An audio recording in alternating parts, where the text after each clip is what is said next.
தினமலர் நேயர்களுக்கு வணக்கம். உரைகள் நிகழ்ச்சிக்கு வரவேற்கிறோம். உரைகள் நிகழ்ச்சியில் மக்களுக்கு தேவையான பல்வேறு விவாதங்களை மேற்கொண்டிருக்கோம். அப்படியான ஒரு முக்கியமான விவாதத்தை தான் நம்ம இன்னைக்கு மேற்கொள்ள இருக்கிறோம். கழிப்பறைகள். காந்தி முதல் மோடி வரை எல்லாரும் அதை பற்றி பேசியிருக்கிறாங்க.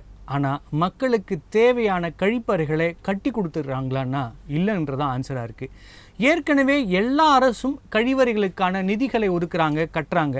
ஆனால் அதுக்கப்புறம் அந்த கழிவறைகள் எங்கே இருக்குன்னு மக்களுக்கே தெரிய மாட்டேங்குது. ஏன் இந்த நிலைமை, ஏன் மாயமான கழிப்பறைகள், என்ன காரணம் என்பதை குறித்து தான் இன்றைய உரைகள் நிகழ்ச்சி விவாதிக்க இருக்கிறது.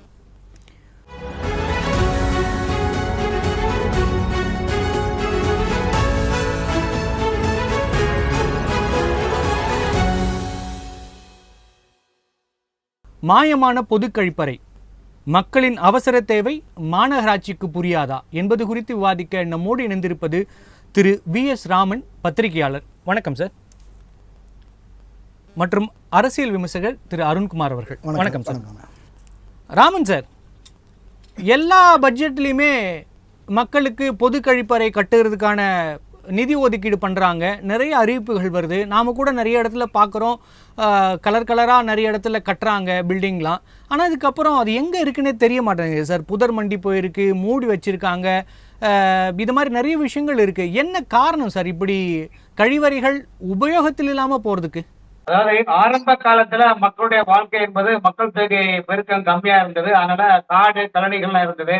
அதுல காலை கடனை கழிப்பதற்கு பொதுமக்கள் அந்த காடு வாக்குலையும் அல்லது ஒதுக்குப்புறமாக சவுக்கு தோப்பு அது மாதிரி அந்த கருவேல மரங்கள் அந்த மாதிரி நிறைய முள்புதர்கள் பண்ண இடத்துல போவாங்க. ஆனா இது நாளடைவுல அரசாங்கம் தேசிய அளவுல நம்முடைய மத்திய அரசு என்ன நினைச்சாங்கன்னா, இந்த மாதிரி இந்த முள்புதலுக்குள்ளேயும் கருவேல மரங்களோட காட்டு பகுதி இருக்கும் போது விஷவண்டுகள், விஷப்பூச்சிகள், பாம்புகள் எல்லாம் தீட்டுவதனால் அங்கு உயிர் சேதங்கள் வரை உயிரிழப்புகள் ஏற்படுகின்றன. இதுல வசதி வாய்ப்பு உள்ளவங்க என்ன பண்ணுவாங்கன்னா வீட்டுல கழிப்பிடம் வச்சிருப்பாங்க. ஆனால் சாதாரண ஏழை மற்றும் நடுத்தர மக்கள் எல்லாம் பாத்தீங்கன்னா 2000 அடல் பிகாரி வாஜ்பாய் பிரதமரா ஆன பிறகுதான் வீட்டுக்கு வீடு தனிநபர் கழிப்பிடம், அது போல சமூக கழிப்பிடம், பொது கழிப்பிடம் என்ற நிலைப்பாடை அடல் பிகாரி வாஜ்பாய் பிரதமர் இருக்கின்ற போது நம்முடைய மகாத்மா காந்தியுடைய பேர்ல அம்ருத் திட்டம் என்ற திட்டத்தை கொண்டு மகாத்மா காந்தியுடைய பேர் தான் தூய்மை இந்தியா என்ற திட்டத்தை கொண்டு சாலிட் வேஸ்ட் மேனேஜ்மெண்ட், அதாவது திடக்கழிவு மேலாண்மை, மக்கிய குப்பை, மக்காத குப்பை, அது போல கழிவுறை எல்லாம் இதன் மூலமா தான் எல்லாமே இந்தியாவுக்கு சாதாரண மக்கள் மத்தியிலையும் கழிவுறை விழிப்புணர்வு வேண்டும். அதாவது ஒதுக்குப்புறமாக போகக்கூடாது, இதனால வேதிகள் வரக்கூடிய சூழ்நிலை ஏற்படுகின்றது. நிலைப்பாடை போக்குதான் பிரதமர் வாஜ்பாய் மோடி அவர் 2012ஆம் ஆண்டு அனைவருக்கும் கழிப்பிடம் என்ற திட்டத்தை அவர் கொண்டு வந்தாருங்க. இதுல வீட்டுக்கு வீடு இலவச கழிப்பிடம் மட்டுமல்ல, சமூக கழிப்பிடம். சமூக கழிப்பிடம் என்பதனால் ஒரு ஊர்ல நார்மலான ஒரு 1000 வீடு இருக்குன்னா அந்த வீட்டுக்கு என்ன பண்ணுவாங்கன்னா 500 வீடு இருக்குன்னா அதுக்கு பொதுவாக ஒரு கழிப்பிடத்தை பண்ணுவாங்க. அப்படி கெட்டும் போதுதான் என்னன்னா, அப்படி கெட்ட மக்கள் நாளடைவுல பாத்தீங்கன்னா வெளியில மயானத்திலேயோ அல்லது கொலைப்புறமாக கழிவறைகளுக்கு போடக்கூடிய வாய்ப்புகள் இல்லாம ஒரு சூழல் வந்தது. ஆனால் மாநகராட்சி லிமிட், சென்னை மாநகராட்சி, இப்ப திருநெல்வேலி, தூத்துக்குடி, ஈரோடு போன்ற மாநகராட்சி லிமிட்ல பாத்தீங்கன்னா வெளியூர் கிராமப்புறங்கள்ல பயணிகள் எல்லாமே பாத்தீங்கன்னா சிட்டில வருவாங்க, அதாவது பட்டணம் சொல்லுவாங்க.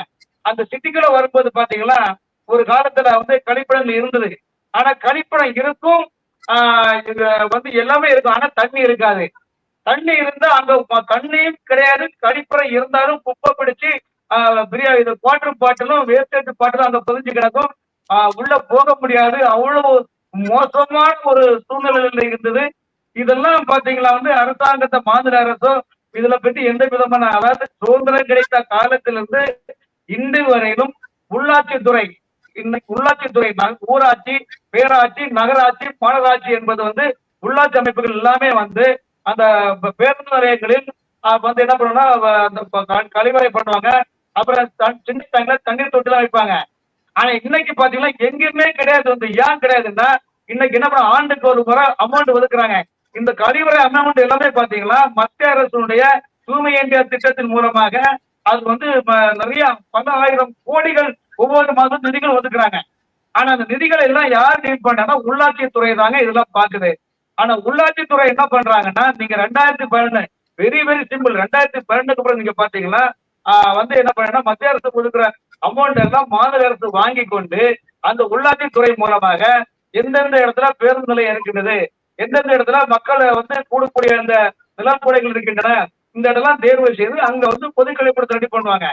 ஆனா பொது கழிப்பிடத்தை ரெடி பண்ணும்போது என்னன்னா, அன்னைக்கு உள்ள காலகட்டத்தை மாநகராட்சியை இண்டிவிஜுவலாக திடக்கலை மேலாண்மை திட்டத்தின் மூலமாக பொறியாளர் மூலமாக அந்த மண்டலத்துகளில் உள்ள எந்தெந்த இடத்துல தேவையோ அந்த இடத்துல வந்து டெண்டர் கால்பால் பண்ணி அந்த டெண்டர் மூலமா அந்த திட்டங்களை நிறைவேற்றுவாங்க.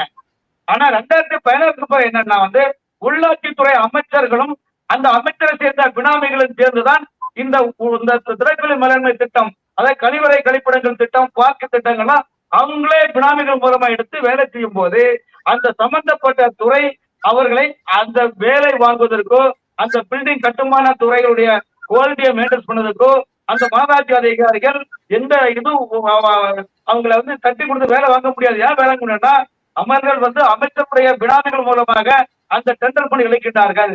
ஆகவேதான் சென்னை மாநகராட்சியை பொறுத்தவரையிலும் 2016 பிறகு அந்த மாநகராட்சி என்பது இன்னைக்கு வெளியில வந்து சென்னை மெரினா பீச், தண்டர்பேட்டை சில இடங்களில் பாத்தீங்கன்னா அழகா பண்றாங்க. ஆனாலும் இதுக்கு வந்து பில்லு பாத்தீங்கன்னா 10,000 கோடிகள் செலவு பண்ணதாக பில்லு போடுறாங்க. நீங்க வந்து இன்னைக்கு ஏற்கனவே நீங்க வந்து பல இடங்களில் தூய்மை இந்தியா திட்டத்தின் பிரகாரம் பேருந்து நிலையங்கள், முச்சந்திகள் பல இடங்கள்ல அந்த மாதிரி டாய்லெட் ரூம் கட்டிப்பட்டிருக்கீங்க. ஆனா எங்கேயுமே ஓப்பன் பண்ணல சார். எல்லாமே பூட்டை உடைச்சி அதுல கண்டா அடிக்கிறதும் மதுபானம் குடிக்கிறதும் பூட்டி கிடந்து கடாச்சாரங்களை தவிர்த்து அது சாமானிய மக்களின் பயன்பாட்டிற்கு இல்லை.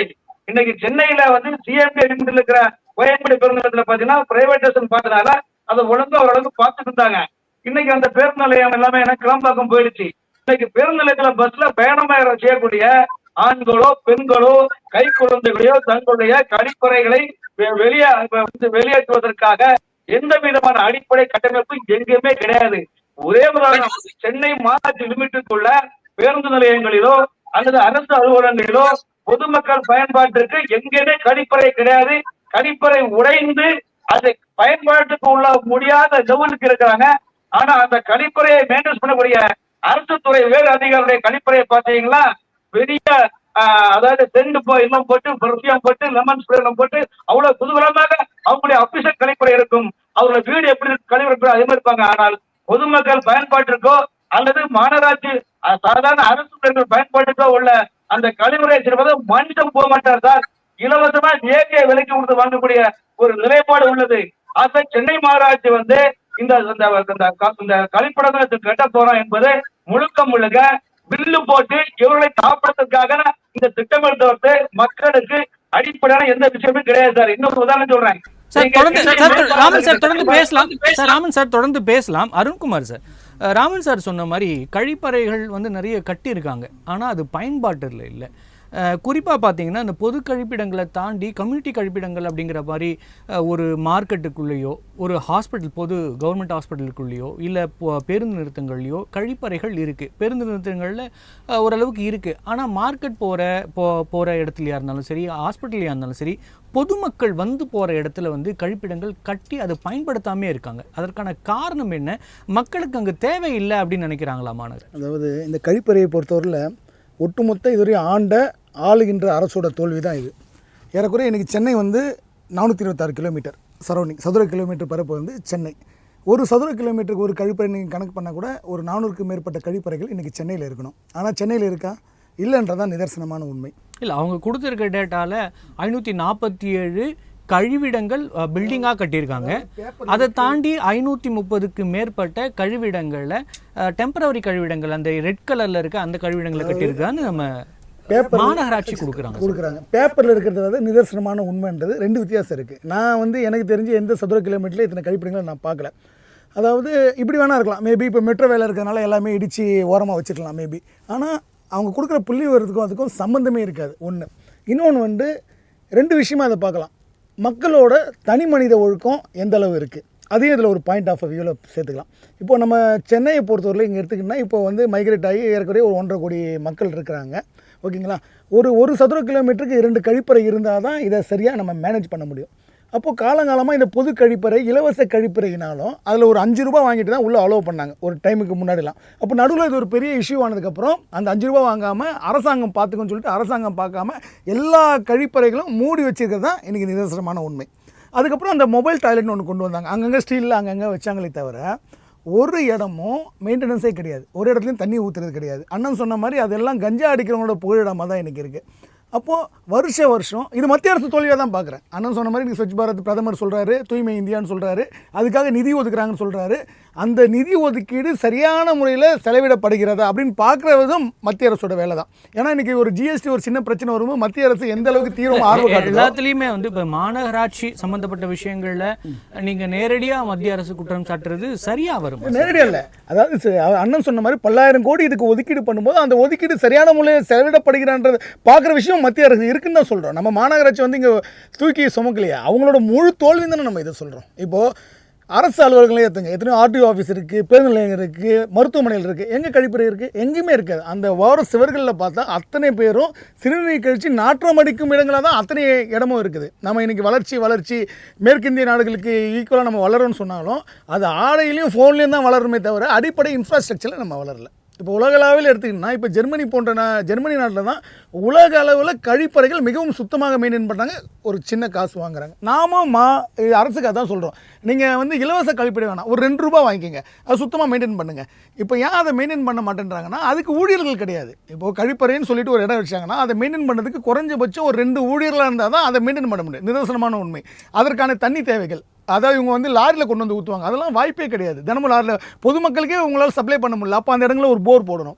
அப்போ அது போன்ற திட்டமிடல் இல்லாமல் இவங்க சொன்ன மாதிரி அரசு சொல்கிறாங்க, பட் பேப்பரில் இருக்கும் 530 கழிப்பிடம், ஆனால் நிஜத்தில் அது இருக்காது. இப்போ கோயம்பேடு இருக்கும், மார்க்கெட் உள்ள கழிப்பறை இருக்கும், அங்கே வர வெளியில் எங்கேயுமே கழிப்பறை இருக்காது. அப்போ அவங்க எங்கே போவாங்க? வெளியில் தான் போவாங்க. அப்போது ஒரு தொலைநோக்கு சிந்தனையோட அரசு செயல்பட்டால் மட்டும்தான் இதை இம்ப்ளிமெண்ட்டே பண்ண முடியும். ஆனால் அதுக்கான நேரம் யாருக்குமே கிடையாது. இப்போது அரசு அதிகாரி அலுவலகத்தில் போன இப்போ ரிப்பன் பில்டிங்கை நீங்கள் போனீங்கன்னு வச்சுங்க, ரிப்பன் பில்டிங் தான் மாநகராட்சி பில்டிங். இப்போ நம்ம அங்கே போகிறோம், பொதுமக்கள் உங்கள் கழிப்பறை கேளுங்க, இருக்காது. ஆனால் அங்கே அதிகாரிகளுக்கு அவங்க பூட்டி வச்சுருப்பாங்க. ஓகேவா? இப்போ ராதாகிருஷ்ணன் போகிற கழிப்பறை அங்கே வந்து சிறப்பாக இருக்கும், அங்கே போகிற பொதுமக்கள் அவர் எங்கே கழிப்பறையை வச்சுருப்பாங்க? ஒரு இடத்துலையும் இருக்காது. சரியா? அப்போது மாநகராட்சி பில்டிங்லேயே அதுதான் நிலைமை. சரியா? இது அப்புறம் நீங்கள் மற்ற இடத்துல நம்ம என்ன சொல்ல முடியும்? அப்போது முதற் காரணமாக அவர்கிட்ட ஒரு வேண்டுகோள் நான் என்ன வச்சுக்கன்னா, முதல்ல அந்த இடத்துல நீங்கள் பொதுமக்களுக்கான கழிப்பறையை சுத்தமாக சுகாதாரமாக வச்சு நாங்கள் சரியாக வச்சுக்கணும் ஒரு இம்ப்ளிமெண்ட் பண்ணி நீங்கள் காட்டுங்க. அதுக்கப்புறம் அடுத்த விஷயங்கள் அந்தந்த கவுன்சிலர் அதை பார்க்கட்டும். சரிங்களா? இங்கே கவுன்சிலர் கூட இந்த மாநகராட்சியில் நிலைமை அப்படின்னா மற்ற இடத்துல நம்ம என்ன சொல்ல முடியும்? நான் இதுலையும் நான் 2-3 வாட்டி ரிப்பன் பில்டிங் போயிருக்கேன், எங்கே பாத்ரூம்னு கேட்டிருக்கேன், யாருக்குமே தெரியல. ஆனால் அந்தந்த அதிகாரிகள் அங்கே யூஸ் பண்ணுறாங்கல்ல. அப்போ பொதுமக்களையும் நீங்கள் சிந்திக்கணும். அது சிந்திக்கிறதுக்கு வகையில் பொதுமக்களும் அதை கரெக்டாக யூஸ் பண்ணணும். கழிவறைக்கு போனால் தண்ணி ஊற்றாமல் வருது, அது உங்கள் வீட்டு கழிவறை நீங்கள் எப்படி வச்சுக்கிறீங்களோ அது போல் பொது கழிவறை வச்சுக்க வேண்டிய அவசியம் நமக்கு இருக்குது. போனால் அந்த பாத்ரூமை உடைக்கிறது, கதவுல ஆபாசமாக எழுதுறது, இதெல்லாம் நடக்குது தானே. அப்போ அரசுக்கு என்ன இருக்கும்? இன்றைக்கு வரை கழிவறையில் நீங்கள் அந்த ஜக்கை சங்கிலி போட்டு தானே கட்டி வச்சுருக்கீங்க. இந்தியா உலகத்தில் 5வது வல்லரசு, பொருளாதார டெவலப் ஆகிட்டு இருக்கு.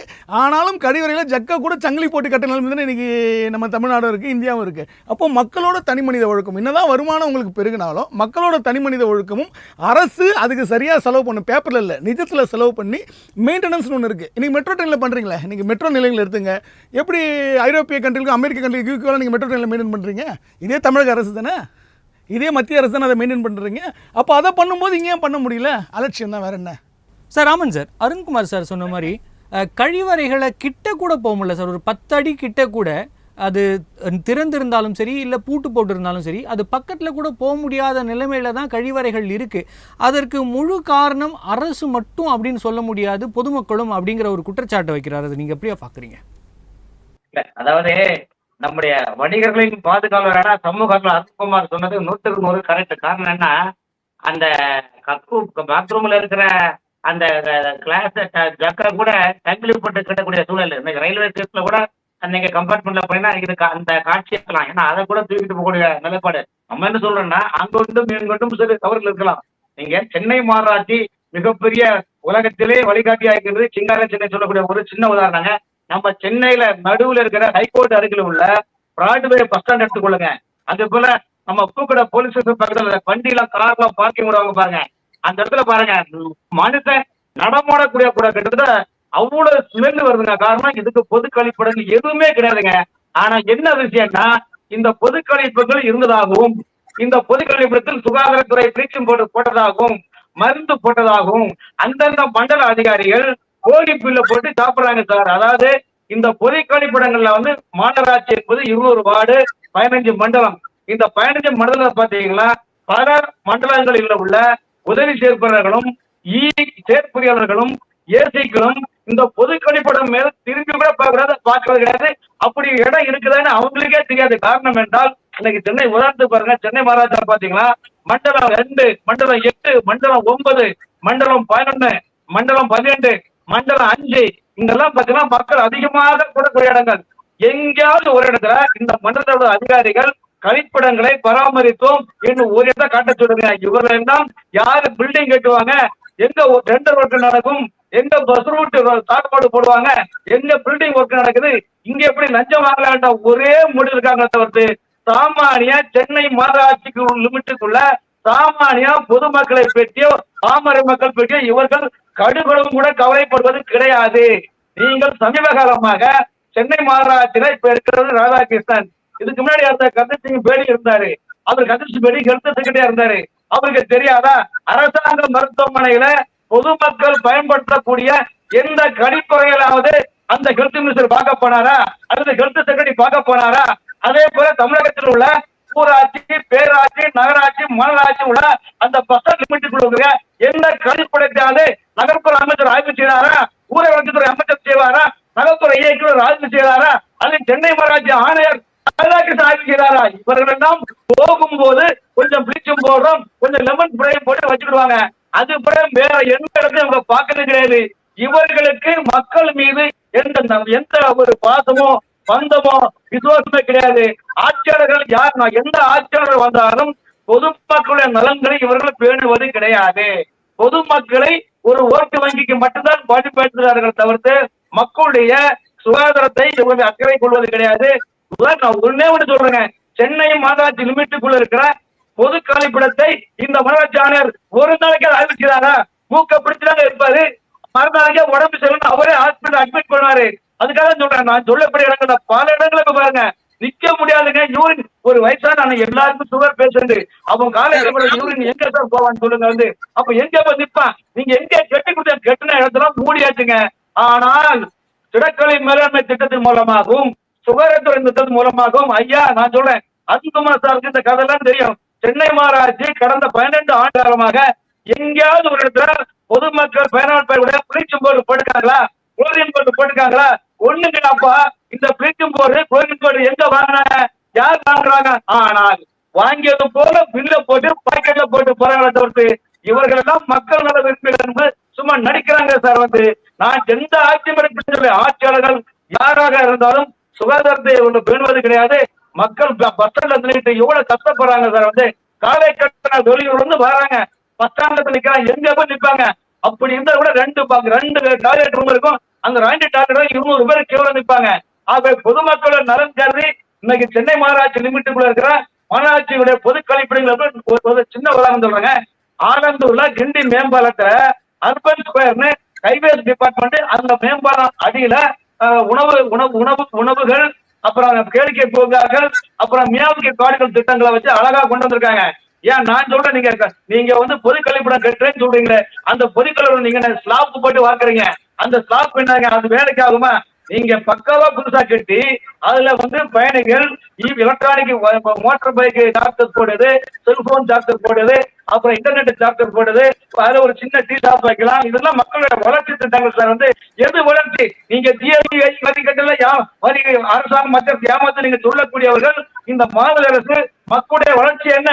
அடிப்படை வசதி ஒரு பொது கழிப்பிடமே பராமரிக்க இயலாமல், பொது கழிப்பிடமே சரியாக மக்களுக்கு கட்டி கொடுக்க முயலாமல் இருக்கக்கூடிய ஒரு அரசு இன்று மக்கள் அதை செய்ய எல்லாம் நாடகம் சார். இதெல்லாம் மக்களை ஏமாற்றுவதற்காக தான். ஆகவேதான் ஜிஎஸ்டியை கட்டவில்லை, எங்களுக்கு நாங்கள் கட்டுறோம், பணத்தை கொடுங்கள் என்று கேட்கக்கூடிய மாநில அரசுகள் மக்களுடைய வாழ்வாதாரத்தை கருத்தில் கொண்டு பேருந்து நிலையங்களில் அடிப்படை கழிப்பறை கூட இல்லாமல் இருக்கக்கூடிய ஒரு மாநிலமாக இருக்கிறது தமிழகம். நீங்க எந்த பர்சன்ட் பாருங்க சார், இதுவரைக்கும் உள்ளாட்சி அமைப்புல எந்த ஒரு மாநகராட்சி மேயராவது அந்த பொது கழிப்பிடத்தை பார்வையிட்டாரா? இல்லையே.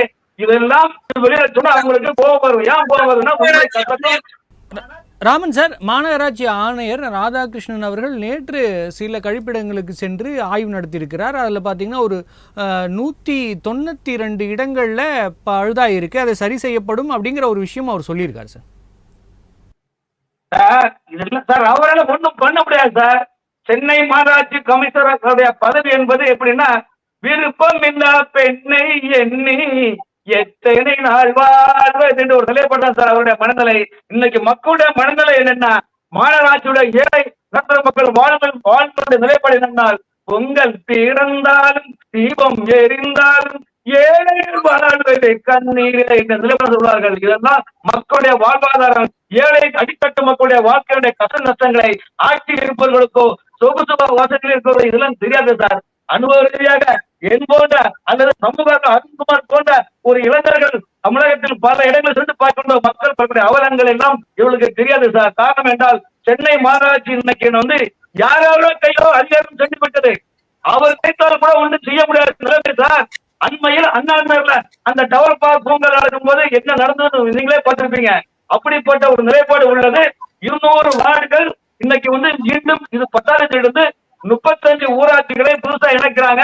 இணைக்கும் போது ஆந்திராவை பிரித்து தெலுங்கானா மாநிலம் எப்படி உருவானதோ அதே போல சென்னை மாநகராட்சி மிகப்பெரிய விரிவாக்கப்பட்ட மாநகராட்சி ஒரு தெலுங்கானா மாநிலம் நிகராக உள்ளது. ஆனால் மக்களுடைய சாதாரண மக்களுக்கு அடிப்படை விஷயங்கள் அடிப்படை கட்டி கொடுக்கக்கூடிய இவங்களை பராமரிக்க முடியாது. ஆனால் கெட்டினேன் என்று பில்லு படுகின்றார்கள், பராமரித்து என்று பில்லு படுகின்றார்கள். எந்த மக்கள் பயனடைந்தார்கள் சொல்ல முடியுமா? சொல்லுங்க சார். தொடர்ந்து பேசலாம். அருண்குமார் சார், இப்போ நம்ம இந்த விஷயங்களை தாண்டி கூட நிறைய பொதுமக்கள் வெளியூர்லேருந்து வந்து போகிற இடமோ இல்லை ஒரு காலேஜோ ஸ்கூலோ அது மாதிரி ரயில்வே ஸ்டேஷனுங்களோ அந்த இடத்துலலாம் பார்த்தீங்கன்னா குறிப்பாக சிறுவர்கள், பெண்கள், வயதானவர்கள் இவர்கள் படுகிற சிரமம் என்பது சொல்லி மாளாது. நீங்கள் ஒரு நாளைக்கு பட்னியாக கூட இருந்துட முடியும். ஆனால் கழிப்பறை என்பது ஒரு 4 மணி நேரம் இல்லாமல் இருக்குங்கிறது எவ்வளோ கஷ்டங்கிறது எல்லாருமே அனுபவிச்சிருப்பாங்க. அப்போ இந்த மக்களின் கஷ்டங்கள் மாநகராட்சிக்கு புரியாததுக்கு காரணம் என்னன்னு நினைக்கிறீங்க? அதாவது இப்போது ராமனனோட கோவம் வந்து ஒரு தமிழக குடிமகனுக்கும் இருக்குது, அதான் உண்மை. அவர் வந்து வெளில சொல்ல முடியுது, தைரியமாக சொல்லிட்டாரு. மற்றவங்களாம் எதுக்கோ பயந்து தான் அமைதியாக இருக்காங்க. முதல்ல சிறுவர்கள் வந்து பார்ப்போம். நான்லாம் அரசாங்க பள்ளிக்கூடத்துலாம் படித்தேன். நான் படிக்கும்போது கழிவறைகள் எப்படி இருந்ததோ இப்பயுமே கழிவறைகள் அரசாங்க பள்ளிக்கூடத்தில் அப்படி தான் இருக்குது. இதை சொல்கிறதுல வந்து எனக்கு எந்த விதம், நீங்கள் போய் பாருங்கள், ஒரு அரசாங்க கழிப்பறையை பாருங்கள், எவ்வளோ ஒரு மோசமாக இருக்குமோ அவ்வளோ ஒரு மோசமாக தான் இருக்குது. சிறுவர்களுக்கு சின்ன வயசில் இந்த அரசாங்கம் பாடம் போட்டுருதுன்னு நினைக்கிறேன். இப்படி தான் தமிழ்நாட்டில் கழிவறைகள் இருக்கும் அப்படின்றது சின்ன வயசுலேயே அவங்களுக்கு எடுத்து சொல்லிடுறாங்க போல் இருக்குது. ஒரு ஸ்கூலில் கூட ஒரு கழிவறையை மெயின்டைன் பண்ண முடிய மாட்டேங்குது. அரசாங்கம் என்ன நினைக்கிறாங்கன்னா, மக்களுக்கு ஏதாவது ஒரு மாதத்துக்கு ஒரு 1000 ரூபா கொடுத்துடலாம், எலெக்ஷனுக்கு ஓட்டுக்கு காசு கொடுத்துடலாம், அவங்க அதை தாண்டி எதையும் கேள்வி கேட்க மாட்டாங்க அப்படின்ற ஒரு சிந்திப்பில் அரசு செயல்படுறதா இது போன்ற ஒரு மோசமான விஷயத்துக்கு காரணம். அண்ணன் சொன்ன மாதிரி இன்றைக்கி நீரிழிவு நோய் அதிகமாகிடுச்சு, முன்னையோட இப்போ நீரிழிவு நோய் அதிகமாகிடுச்சு. அப்போ அவ்வளோ சுகர் பேஷண்ட்டு பாத்ரூம் எங்கே போவாங்க? நீங்கள் இதுக்கு நிதி ஒதுக்கலாம் கூட பரவாயில்ல, வருஷம் கழிப்பறைக்கு நீங்கள் நிதி ஒதுக்குறீங்க, அதை மெயின்டைன் பண்ணுறதுக்கு நிதி ஒதுக்குறீங்க. அப்போ அந்த நிதிகள்லாம் எங்கே போகுது? உதயநிதிகள் அந்த மாதிரி நிதிகளுக்கு போதா? நான் போன அரசு சேர்த்து சொல்கிறேன், ஏன்னா இது இந்த அரசோட தொழில் மட்டும் கிடையாது, போன காலங்காலமாக அப்படி தான் இருக்குது. நானும் எனக்கு வயது 40 வருடங்களமாக நான் பார்த்து கொண்டு தான் இருக்கிறேன். நான் சிறுவனாக படித்த போதும் பள்ளிக்கூடத்தில் கழிப்பறை அப்படி தான் இருந்தது. நாங்கள் எப்போயாவது ஒரு ஸ்கூலுக்கு ஏதாவது ஃபங்க்ஷனுக்கு போனால் இப்போயும் மாநகராட்சி பள்ளியில் கழிப்பறை சரியாக தான் இருக்குது. இவர்கள் செய்கிற ஆய்வுகள்லாம் நமக்கு தெரியும். ராதாகிருஷ்ணன் ஆய்வுக்கு வரான்னா திடீர்னு ஆய்வுக்கு போகிறாரு. ஒரு நாளைக்கு முன்னாடியே எங்கெங்கே கழிப்பறை இருக்கோ ஆனால் நான் ஆய்வு வரேன்னு சொல்ல போகிறாங்க. அவங்க கொஞ்சம் ப்ளீச்சிங் பவுடர் திறக்க போகிறாங்க. அவர் என்கிட்ட வரட்டும், நான் கூப்பிட்டு காட்டுறேன் எந்தெந்த கழிப்பறை எப்படி இருக்கு நான் கூப்பிட்டு காட்டுறேன். எத்தனை கழிப்பறைகள் மூடப்பட்டு இருக்கிறது எங்களுக்கு தான் தெரியும். ஓகேவா? ராதாகிருஷ்ணன் திடீர்னு வந்து ஆய்வு வரப்போல, ராதாகிருஷ்ணன் திடீர்னு கூட ஒரு 88 இடங்கள்ல நம்ம போய் பார்த்தோமா, திடீர்னு வரப்போறாரு. அங்கே இருக்க கவுன்சில்கிட்ட சொல்ல போகிறாங்க, அவங்க மேம்போக்க அங்கே ப்ளீச்சிங் போட்டு சார் சொன்ன மாதிரி அந்த ஸ்ப்ரே அடிக்க போகிறாங்க. அதனால நிதர்சனமான உண்மை. இப்போ நான் இருக்கிற விருகம்பாக்கம் பகுதியில் எப்படி இருக்குன்னு எனக்கு தான் தெரியும். சார் வளசரவாகத்தில் இருக்கு சார், அவரே ஒத்துக்கிட்டு இருக்காரு. ஒரு 88 இடங்கள்ல பெரிய பழுதும் ஒரு 192 இடங்கள்ல சிறிய பழுதும் இருக்குங்கிறது எல்லாமே அவர் ஆய்வு செய்த இடத்துல. அதுவே தப்புன்ற. எந்த 150 இடத்துல அவர் ஆய்வு பண்ணாரு?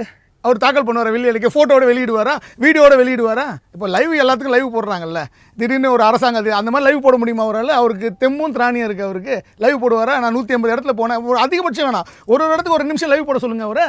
இதெல்லாம் வந்து மக்களை ஏமாற்ற வேலை. ஏதாவது ஒரு இஷ்யூ பெருசாக இருக்கும், அப்போ அதை மூடி மறைக்கணும். சரி, நானும் ஆய்வுக்கு போனேன், நானும் வியாபாரம் பண்ண போனேன்ற மாதிரி நானும் ஆய்வுக்கு போனேன்ற கதை தான்.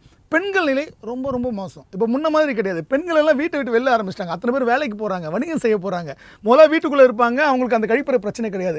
ஆண்களாவது ஏதாவது ஒரு ஒதுக்குப்புறத்தில் அவங்களோட பூர்த்தி பண்ணிடுவாங்க. ஆனால் பெண்கள் அதை அடக்கி வச்சு அதனால் வருகின்ற வியாதிகள் எவ்வளோ, யூரினரி டிஃபிஷியன்சி எவ்வளோன்னு உங்களுக்கு டாக்டர் கேட்டாலும் தெரியும். முன்னோட வியாதிகள் அதிகமாவதற்கு இது போன்ற விஷயங்கள் ஒரு மிகப்பெரிய ஒரு காரணமாக இருக்குது. அப்போ அரசு மறுபடியும் அதான் சொல்கிறேன், ஒரு தொலைநோக்கு சிந்தனை இது போன்ற விஷயங்கள் இருக்கிறதே இல்லை. இவங்களை பொறுத்தவரை வளர்ச்சினா என்ன பண்ணுறாங்க, ஜிடிபி வளர்ச்சினா தனி மனித வருமானம் உயர்ந்துருச்சு, உலகமயமாக்கல எம்என்சி கம்பெனிங்க வந்துச்சு, சேலரி உயர்ந்துச்சு, நம்ம பொருளாதாரத்தை மிகப்பெரிய இடத்தை அடைஞ்சிட்டோன்னு சொல்கிறாங்களே தவிர இங்கே அடிப்படை கட்டமைப்பு வசதிகள் எப்படி இருக்குது? இப்போது இந்த புள்ளிவரங்கள்லாம் என்ன சொல்லுது, உலகத்தில் பஞ்சத்தில் பசியில் இருக்க நாடுகள் கூட இது போன்ற சுகாதாரத்தில் தன்னிறைவை அடைந்து விட்டேன்னு சொல்கிறாங்க, நம்மளோட கீழே இருக்க நாடுகள்லாம். ஆனால் நம்ம இன்றைக்கி உலகத்தில் 5வது பொருளாதாரத்துலேயும் வல்லரசாக இருக்குன்னு சொல்கிறாங்க. ஆனால் இதெல்லாம் பார்க்கும்போது அது பொய்யான கணக்கோ? அப்போ இதை உண்மையாக்குவதற்கு அரசு அதிகாரிகள் தான் பாடுபடணும். நீங்களும் நானும் போய் ரோட்டில் நின்று போராடி ஒரு நாள் அரசால் என்ன ஆக போகிறது? ஒன்றும் இல்லை. நீங்கள் உங்கள் வீட்டு பசங்களை அந்த கழிவில் போய் வைப்பீங்களா?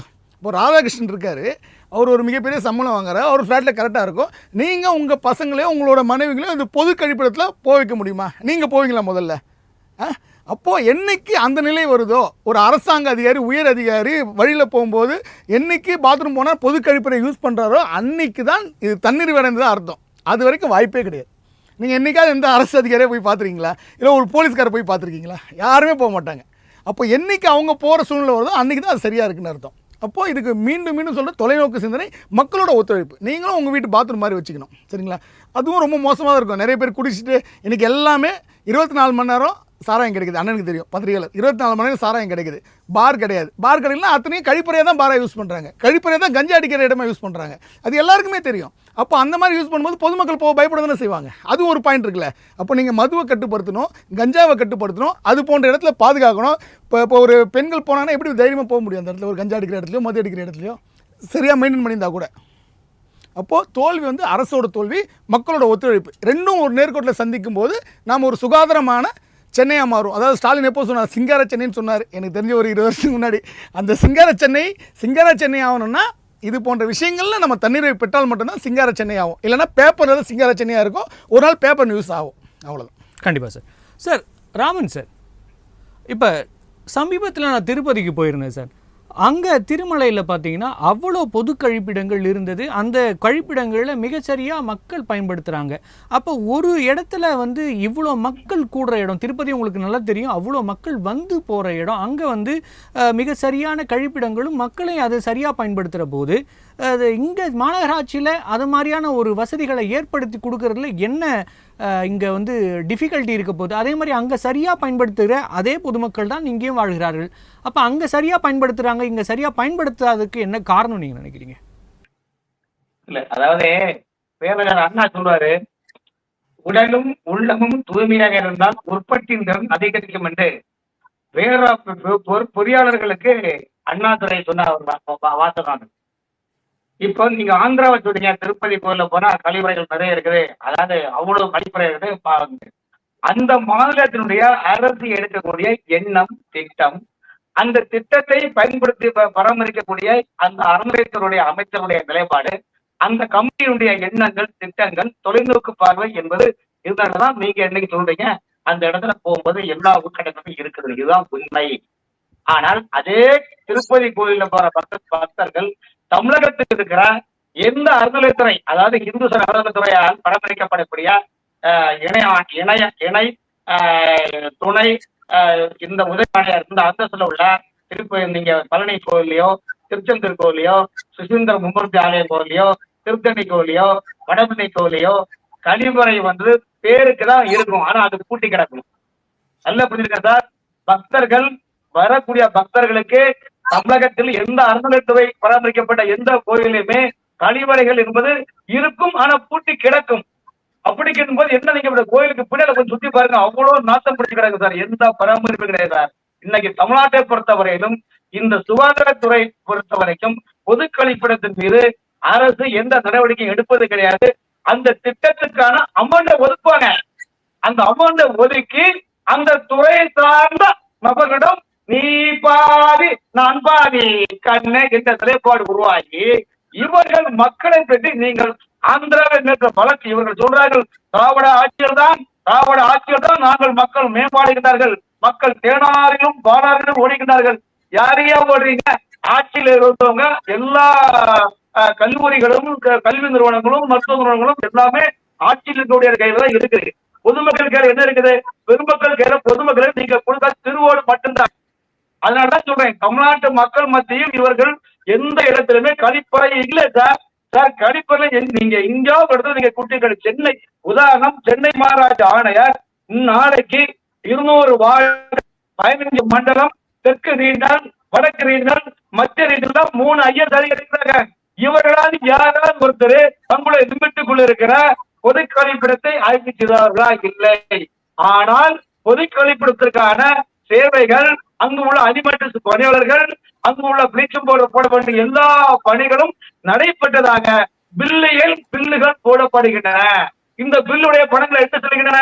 உதாரணத்துக்கு சென்னை மாநகராட்சி லிமிட்டுக்குள்ள இருக்கிற சுடுகாட்டு கணக்கெடுத்து பாருங்க. அந்த சுடுகாட்டுக்குள்ள மனிதன் வந்து அங்க பாடியா எரிச்சிட்டு வர்றதுக்கு தகனம் பண்ணிட்டு வர்றதுனால பாடி எரிக்கப்படுற உயிருக்கு போயிடக்கூடிய நிலைப்பாடு, பணம் என்ற பிச்சு கொடுக்கக்கூடிய நிலைப்பாடு சமீபத்தில் அருண்குமார் அவருக்கு தெரியும்.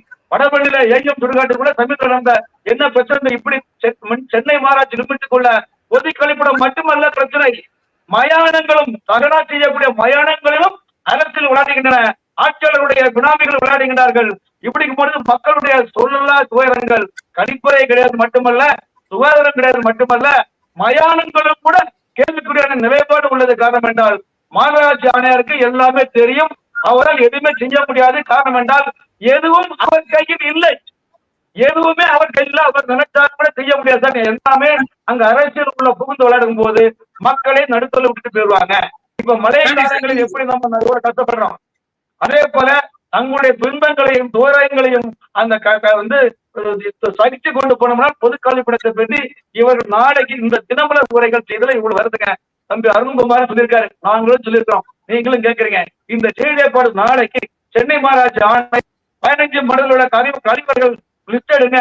எவ்வளவு பூட்டி கிடக்குது, எவ்வளவு பயன்பாடு? ஐயா மொத்தமே பூட்டி தான் கிடக்குது, எந்த கழிவறையும் பயன்பாட்டு இருக்கு இல்லை. அதனாலதான் சொல்றேன், நீங்க உதாரணத்துக்கு பூக்கடையில இருக்க கழிவு அந்த அங்க போய் பாருங்க, பிராட்டியா போய் பாருங்க, நிலைமை என்னன்னா உங்களுக்கே தெரியும். ஒரு நாளைக்கு லட்சக்கணக்கான பொதுமக்கள் வரக்கூடிய இடங்களுக்கு சாதாரண அந்த அன்றாட காலை கடலை கழிக்கக்கூடிய கழிவறைகள் இல்லாத ஒரு நிலைப்பாடு சென்னை மாதிரி தள்ளப்படுது என்றால் எந்த அளவுக்கு மோசமான ஒரு நிர்வாகம் நடப்பது என்பதை இதை விட ஒரு சான்றிதழ் என்ன வேணும் சொல்லுங்க. வந்து அத்தனையுமே ஒதுக்கும் திட்டங்களை ஒதுக்கி திட்டத்துக்கான பணத்தை எடுத்து பாக்கெட்ல போட்டு போராட்ட இவர்கள் மக்களுக்கு சர்வீஸ் செய்ய வேண்டும் என்ற எண்ணம் பாதிக்கும் மேற்பட்ட அதிகாரிகளிடம் கிடையாது. அதிகாரிகள் பணத்தில் குறியாடுகின்றார்கள். ஆகவே சேவை என்பதை மறந்து விட்டார்கள்.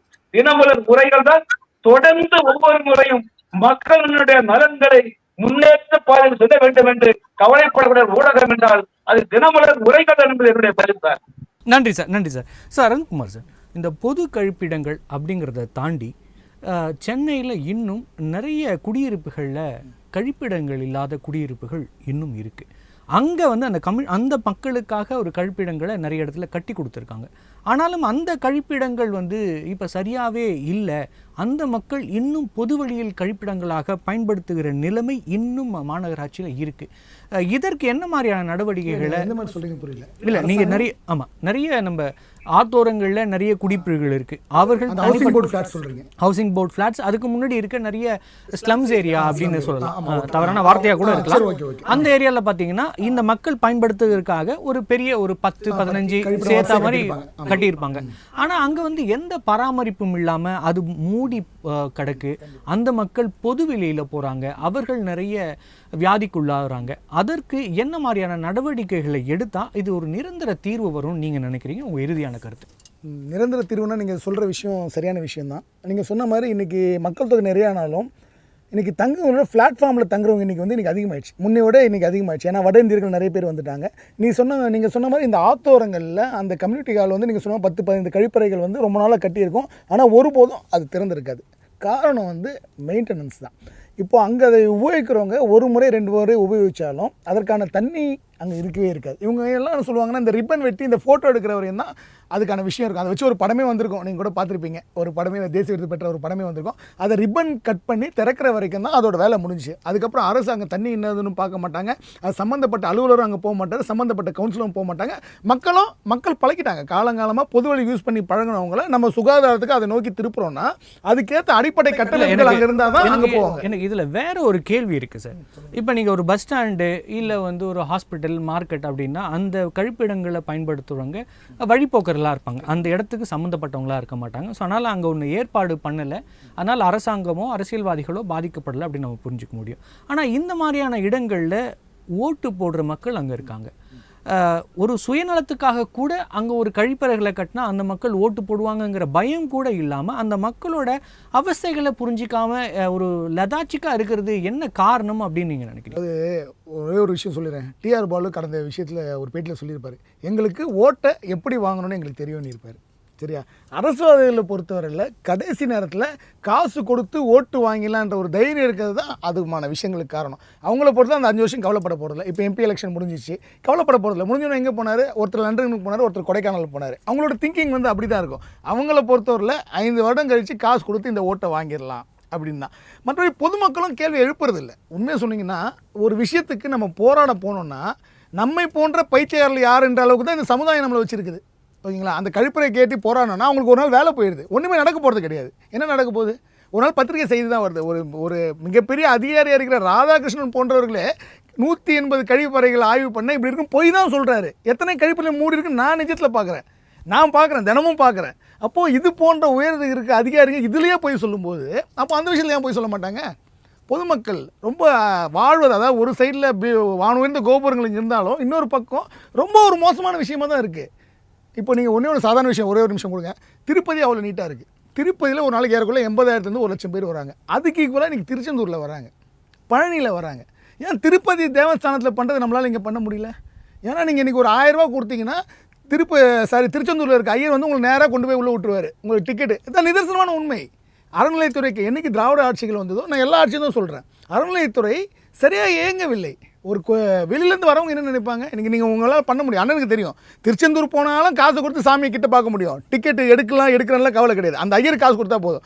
பழனிலாம் நீங்கள் அதை பண்ண முடியும், ஆனால் திருப்பதியில் அதை பண்ண முடியாது. அப்போ அது போன்ற நிர்வாகத்தையும் உங்களால் சீரமைக்க முடியல. நடுவில் ஒரு அதிகாரியை மாற்றினாங்க, அந்த அதிகாரியை போராட்டம் பண்ணி மாற்றினாங்க. அப்போ மக்களுடைய மனநிலை எப்படி இருக்குது? எல்லாமே நாம நல்லா இருந்தால் போதும். அப்போ மக்களுடைய மனநிலையும் மாறணும். ஏன் இப்போ அந்த நீங்கள் சொல்கின்ற அது போன்ற சேரிகளில் கழிப்பறை சரியா இல்லைனாலும் அங்கே இருக்க மக்கள் ஒரு கழிப்பறை கட்டிக்கலாமே, ஏன் கட்டாமல் இருக்காங்க? அப்போ மக்கள் வந்து எல்லாமே அரசு செய்யணும்னு எதிர்பார்க்குது. அரசு இல்லை சேரிகள்ங்கிற வார்த்தையை நீங்கள் பின்வாங்கணும். அங்கே பொருளாதாரத்தில் பின்தங்கிய மக்கள் அங்கே அவங்க சின்ன சின்ன கூரை வீடுகளை கட்டியிருப்பாங்க சார். அவங்க ஒரு கழிப்பிடம் கட்டி ஒரு 2 BHK பண்ணுற மாதிரியான ஆட்கள் இல்லை. அவர்களை பார்த்துக்க வேண்டிய பொறுப்பு அரசாங்கத்து இருக்குது அப்படிங்கிறத நான் பதிவு பண்ணுறேன். கண்டிப்பாக நான் இந்த 2 BHK நான் கட்ட சொல்ல, நான் மறுபடியும் சொல்கிறேன், 2 BHK நான் கட்ட சொல்ல. ஒரு கழிப்பறையை அரசாங்கம் கட்டினா அது அரசாங்கம் தான் மெயின்டைன் பண்ணுன்ற இது ஒன்றும் கிடையாதுல்ல. ஒரு தண்ணி வசதி ஏற்படுத்தினாலும் நம்மளால் முடிஞ்ச தண்ணி வசதியை நம்ம அங்கே ஏற்படுத்திக்கலாம். ஓகே, அது ஒரு பெரிய விஷயம் கிடையாது. ஏன்னா இன்றைக்கி ஓரளவு அவங்க படிக்கலனாலும் அவங்க பசங்களாம் ஓரளவு படிப்பு அடுத்த கட்டத்துக்கு ஓரளவு வர ஆரம்பிச்சிட்டாங்க. இன்றைக்கி வருமானம் வந்து ஏறக்குறைய எல்லாருமே ஒரு 600-700 ரூபா சம்பாதிக்காது. ஒரு சின்ன ஒரு சித்தால் வேலைக்கு போனால் கூட ஒரு 600-700 ரூபா சம்பாதிக்கிற நிலைமைக்கு தான் இன்றைக்கி சென்னை இருக்குது.